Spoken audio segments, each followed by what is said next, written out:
Hello everyone, welcome to my Gyan Arjun channel. हम आज आप लोग को ये बताने जा रहे हैं कि सेल तो बता दिया मैंने, लेकिन सेल के अंदर क्या क्या चीज़ें होती हैं, सेल की बेसिक चीज़ें क्या हैं, उन्हें हमें जान लेना चाहिए।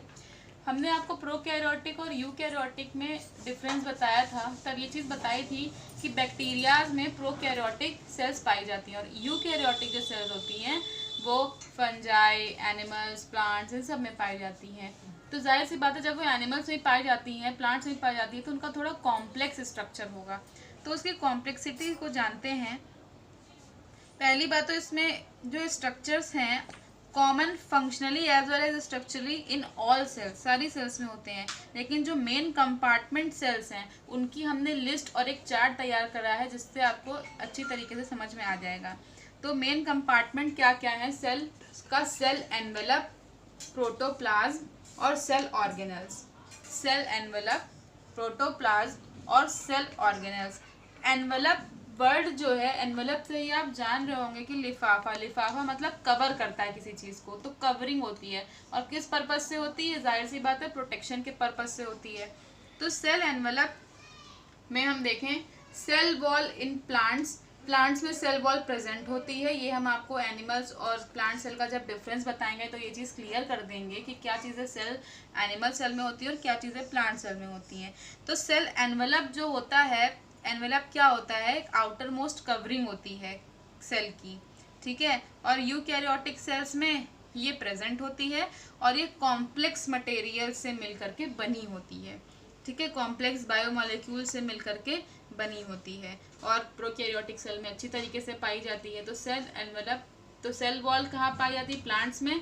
और दूसरी चीज़ प्लाज्मा सेल और सेल मेम्ब्रेन, मेम्ब्रेन है, वॉल है, ये सब एज अ एनवेलप काम करती हैं। फिर हम आते हैं प्रोटोप्लाज्म में। तो प्रोटोप्लाज्म में हम अगर देखें तो क्या क्या चीज़ें आएंगी? साइटोप्लाज्म और न्यूक्लियोप्लाज्म। क्या क्या चीज़ें आएंगी? प्रोटोप्लाज्म में हम देखें तो साइटोप्लाज्म और न्यूक्लियोप्लाज्म, बेसिकली दो चीज़ें हमने ली हैं। साइटोप्लाज्म का मतलब है साइटोसॉल, साइटो मतलब साइटोसॉल और साइटोस्केलेटल से मिलकर बना है साइटोप्लाज्म और न्यूक्लियोप्लाज्म। पहली बात तो हम ये जाने कि प्रोटोप्लाज्म क्या होता है। जो भी सेल में हमारी ग्राउंड सब्सटेंसेस होते हैं, जो भी मैट्रिक्स होती हैं, उनको हम एक साथ मिला करके बोलते हैं प्रोटोप्लाज्म। तो ये चीज़ों में डिवाइड होती हैं, जैसे साइटोप्लाज्म और न्यूक्लियोप्लाज्म। तो साइटोप्लाज्म मतलब साइटोसॉल और साइटोस्केलेटल का जगह, और न्यूक्लियोप्लाज्म मतलब न्यूक्लियर सेक्शन, ठीक है। तो अब साइटोप्लाज्म और न्यूक्लियोप्लाज्म क्या है? तो साइटोप्लाज्म तो साइटोसॉल और साइटोप्लाज्म से मिलकर के बना है। साइटोसॉल क्या है? सेलुलर मैट्रिक्स है जो कि न्यूक्लियस और साइटोस्केलेटन के साथ मिलके बना होता है। अब साइटोप्लाज्म क्या है?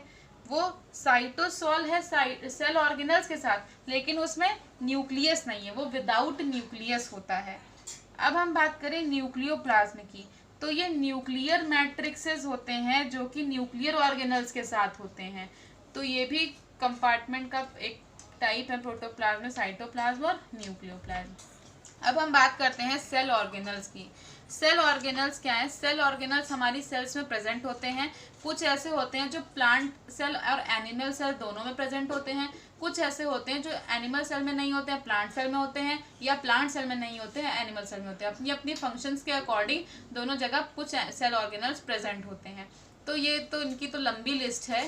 तो सेल ऑर्गेनल्स में क्या है? ऑर्गेनल्स अपना अपना एक प्रॉपर फंक्शन निभाते हैं। जैसे अगर हम आपको एग्जांपल दें, हमारी गवर्नमेंट है, हमारे किसी राज्य की सरकार है, तो उसमें अलग अलग चीज़ों के लिए अलग अलग मंत्री हैं। गृह मंत्री है और फाइनेंस मिनिस्टर होते हैं। तो इसी तरीके से हमारी सेल को, हमारी बॉडी को फंक्शन करने के लिए हमारे यहाँ अलग अलग मंत्री हैं, जिन्हें हम सेल ऑर्गेनल्स कह रहे हैं। जैसे endoplasmic reticulum, Golgi complex, lysosome, ribosome, peroxisome, mitochondria, nucleus, vacuole. और इन सबके अलग अलग फंक्शंस हैं, इंपॉर्टेंट फंक्शंस हैं। जैसे हम एग्जांपल अगर लें लाइसोसोम का, तो लाइसोसोम को हम सुसाइडल बैग भी कहते हैं। अपनी सेल का सुसाइडल बैग क्यों कहते हैं? क्योंकि ये अपने ही बॉडी की इंजर्ड की हुई सेल्स को खुद डाइजेस्ट कर लेता है, और अगर वो बहुत ज़्यादा डेड सेल्स को क्या करता है, डाइजेस्ट कर लेता है। और अगर वो इंजर्ड होती हैं, अगर वो ठीक हो सकती है, उनका इलाज हो सकता है, तो उनको रिपेयर करने का भी काम करता है। लाइजोसोम का एग्जाम्पल हो गया, ठीक है। तो ऐसे अलग अलग फंक्शन है। अब हम आप लोग के लिए एक अलग वीडियो बनाएंगे जिसमें हम एक एक सेल ऑर्गेनल का फंक्शंस बताएंगे और फंक्शंस पे ही क्वेश्चंस बनता है। ये चार्ट आप लोग समझ जाएंगे तो सेल को अगर हम एक डायग्राम बना करके देखें राउंड शेप में कि सेल के अंदर क्या क्या होता है। पहले उस एनवेलप होता है, चारों तरफ से उसको प्रोटेक्शन दी जाती है।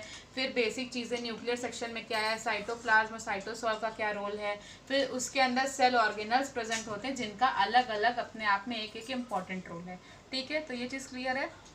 नेक्स्ट वीडियो में हम बताएंगे आप लोग को फंक्शनिंग के बारे में, सेल ऑर्गेनल्स के फंक्शंस के बारे में। Okay, thank you for watching my channel ज्ञानार्जन।